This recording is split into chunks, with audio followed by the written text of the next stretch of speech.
So like I said, this webinar is going to be recorded. We will share the recording with you after the webinar, as well as a PDF of the slides. Both the recording and the PDF will also be on the RFP webpage for further viewing, but that will probably be later this week or early next week. We encourage everybody to put their questions in the Q&A box throughout the presentation. This webinar will be run a little bit differently because we won't be answering the questions here today, but we will take all of your questions and answer them at a later date, post them on the answers on the website, and also just give you a ping through email when those questions have been answered. And Claire's putting all this info in the chat too, just so you know, and for newcomers, they know as well. In the chat, we would love it if you could just introduce yourself. We are looking to make sure that, people who want to apply for this RFP have time to chat with other people who could be like, joint applicants with them. In addition to chatting with people in the chat, there's a Slack channel to further these communications after the webinar. So we really encourage people to communicate through the Slack channel, which Claire will also put a link in the chat if she hasn't already.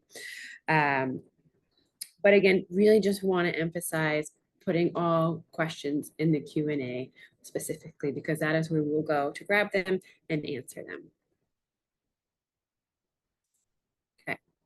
So now we will kick it off. So I have been talking already for quite a couple minutes and haven't introduced myself. So my name is Devin DeLibero.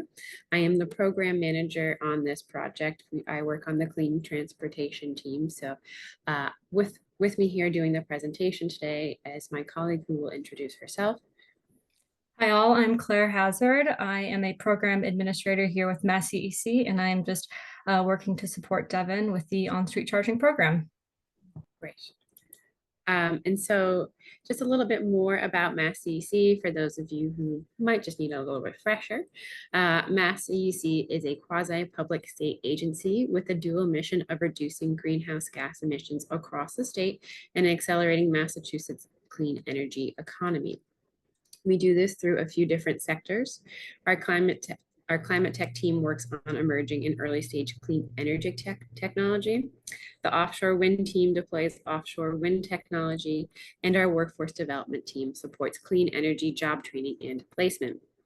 This program the program we're talking about today, sits within the accelerating decarbonization sector of MassCEC, which designs and administers grant programs and other funding opportunities to pilot and demonstrate innovative and equitable technologies, business models, and partnership structures so that those learnings can be passed on and scaled across the Commonwealth.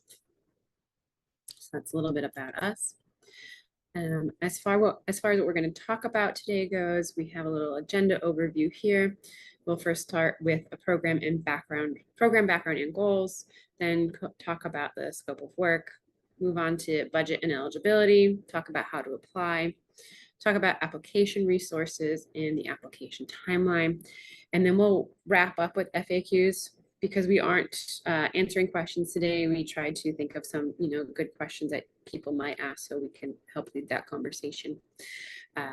So here we go. So for program background and goals, the background for this program is that the Electric Vehicle Coordinating Council, also known as EVIC, awarded MassCEC American Rescue Plan Act funds, or ARPA funds, in early 2024 to advance EV charging infrastructure installation across the Commonwealth. The money that MassCEC received from EVIC is $38 million to be distributed amongst 4 different programs. So for this program, we have $11,250,000. Now for the barriers. The barriers this program aims to address is access to charging is a significant barrier to EV adoption for renters, residents of multi-unit dwellings, residents of low-income housing, and residents without a dedicated garage, driveway, and/or parking space. So we're seeing the solutions being pole-mounted chargers, streetlight chargers, and curbside charging. For the program goals, the goals are to increase access to on-street charging and reduce barriers to EV adoption for low-income disadvantaged communities in Massachusetts. We also want to pilot innovative on-street charging models that can be replicated and scaled across the Commonwealth. And then to develop resources for municipalities in Massachusetts to implement on-street charging solutions independently. And finally, to ensure that small and diverse Massachusetts-based businesses are included in the program and meaningfully compensated to foster Massachusetts workforce development. Now I'm going to move on to talk about the scope of work. So I just want to preface this by letting you know that all of the ARPA funds have tight deadlines. So they have all these programs have to be completed by the end of 2026. So it is going to go very quickly. And because of that, and because we have 4 scopes within this program, we expect that each scope is going to be conducted concurrently instead of like, you know, in a more linear timeline.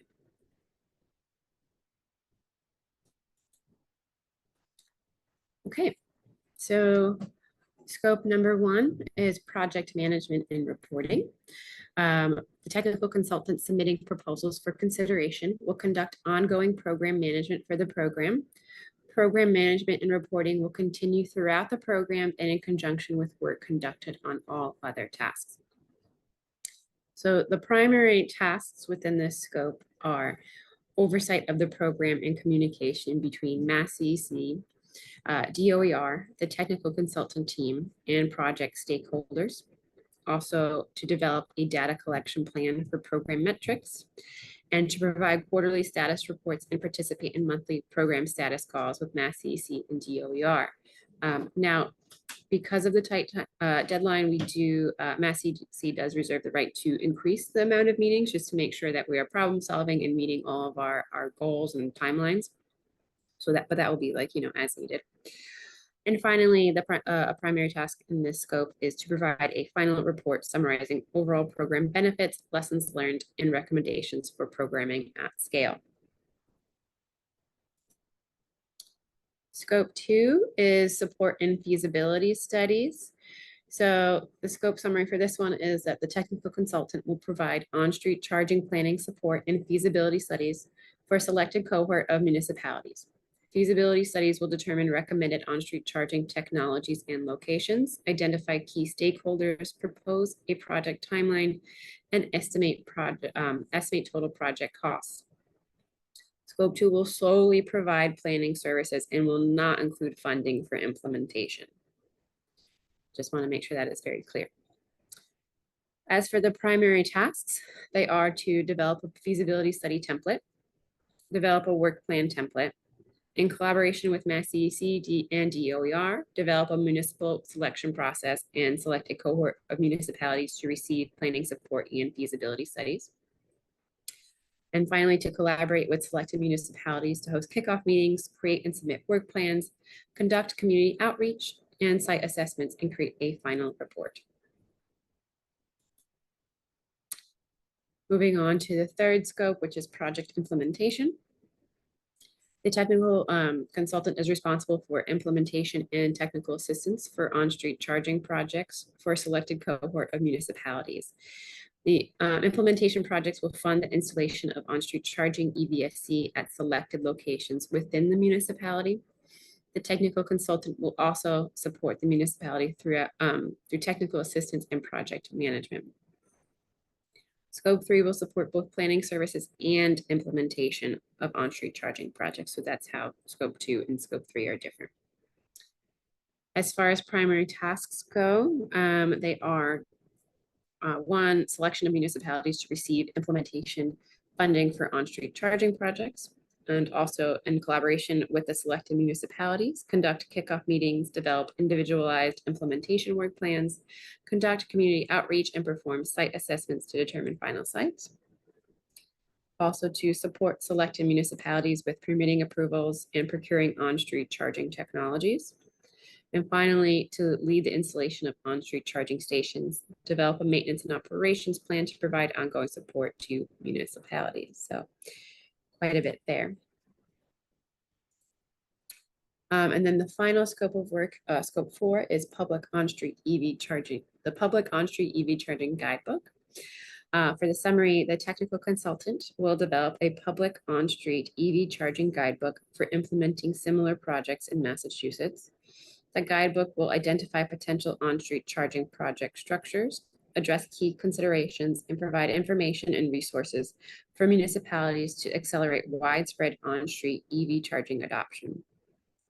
The guidebook should equip municipalities with the practical tools and the resources necessary to mitigate potential hurdles in the successful design and development of future EVSE installations. As far as the primary tasks go, you must conduct research on existing on-street charging programs to inform the creation of the guidebook, incorporate lessons learned and feedback from key stakeholders, and then finally draft and develop a guidebook with the support of Mass CEC. So that is it for scopes of work. I'm now going to pass it off to Claire. Awesome. Thank you, Devin. All right, so now we're just going to dive into some of the application details that we would like to flag for those of you who are interested in submitting applications to the RFP. First, we'll start off with the budget and eligibility sections of the RFP. So to review, the total budget of the program is $11,250,000. And applicants are required to propose budgets associated with the 4 scopes of work, as well as proposing incremental budgets to demonstrate costs for additional feasibility studies and deployments. In line with our supplier diversity goals, we strongly encourage applicants to aim to allocate 25% of the total proposed budget to diverse suppliers on the applicant team. And we want to stress that while this is a goal, it does not need to be fully met. It is just a goal that we would like you all to try to work towards. And please use the link provided on the slide to learn more about reaching that goal.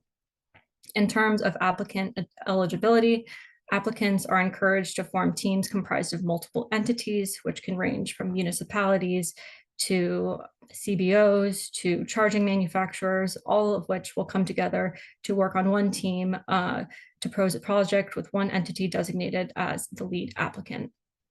And then lastly, in terms of eligibility, applicants are strongly encouraged to include diverse suppliers and MA-based vendors and small businesses on their applicant teams. In terms of application resources, we would like to flag a few opportunities for you all to learn more about the program prior to applying. First and foremost, this webinar is a great way to get to know the program a little bit more, and we would like to invite all of you to submit questions into the Q&A chat below, and we will continue to accept questions on a rolling basis until August 23rd at 4 p.m. And we will answer those questions and post them to the webpage on a rolling basis until August 27th. There's 2 other ways you all can submit questions, and that is to submit them to the Clean Transportation inbox and also to submit them to the Slack channel. In terms of the Slack channel, we would like to invite all of you to apply to that channel to network and form applicant teams. Once you've joined that channel, just like today when you've joined this webinar, we would like to invite you to introduce yourself so that you can get to know each other and form applicant teams. And then lastly, I would just like to point to the Mass CEC Charging Solutions webpage as a great resource to learn more about the program and to visit the resources that we have provided there. You can join our mailing list to be notified of updates on this opportunities and future opportunities. And additionally, a recording of this webinar will be posted to the webpage following the event. In terms of application details, all applicants must submit a completed proposal via electronic PDF file to the Clean Transportation inbox, and each submission package must include the applicant's signature and acceptance form, the proposal itself with each specified section, the contract red line if necessary, and then the budget spreadsheet. And these documents can be found in the RFP in more detail, and then as well as the on-street charging webpage. In terms of the application timeline, I just wanted to flag some important deadlines, some that we have passed and some that are upcoming. For example, as we know, the RFP was released on July 26th, which brings us to today, August 8th, for the webinar. So our next upcoming deadline is August 23rd. And again, that is the deadline to submit all questions to Mass CEC. Like I said earlier, there's 3 ways to submit questions, 1 being through the Q&A function, 2 being to the Clean Transportation inbox, and then 3 through the Slack channel. The next deadline is August 27th, and that is when we will have the fully updated Q&A document posted to the webpage, which will leave applicants with about a week or so to use those Q&As to inform their applications before submitting them on Wednesday, September 4th by 4:00 p.m. And again, I just want to reiterate that all applications must be submitted online to the Clean Transportation inbox. And then lastly, interviews are expected to take place in September and perhaps into October, with the award decision being made by the end of October. Like Devin said earlier, we just wanted to flag some FAQs for you all just to provide a little extra information, because we will not be answering questions submitted in the chat today. Those will be posted on the webpage on a later date. So first off, we would just like to flag that this is a curbside charging program. So curbside charging program stations are eligible for funding, including streetlight and pole mounted charging. We would like to reiterate that while we are encouraging applicant teams to be Massachusetts based, that if you are located outside of Massachusetts, you are still encouraged to apply and will still be eligible for funding.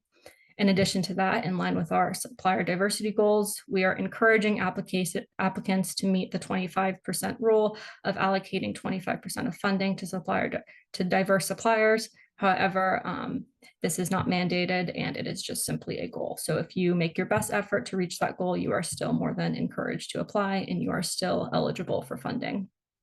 And then lastly, as this is an ARPA funded program, we would just like to review the term length of the program as it is set in stone. And so contract will be completed by December 31st, 2024. Work is expected to begin by January 2025, and then all funds will be paid to the technical consultant by December 31st, 2026. So I think that is about it for us. Devin, if you have anything else you would like to add. Sure. I know it was a quick presentation. I just want to thank everybody for joining us today. I just want to make a little space in case you had one last question or one last chat you wanted to make with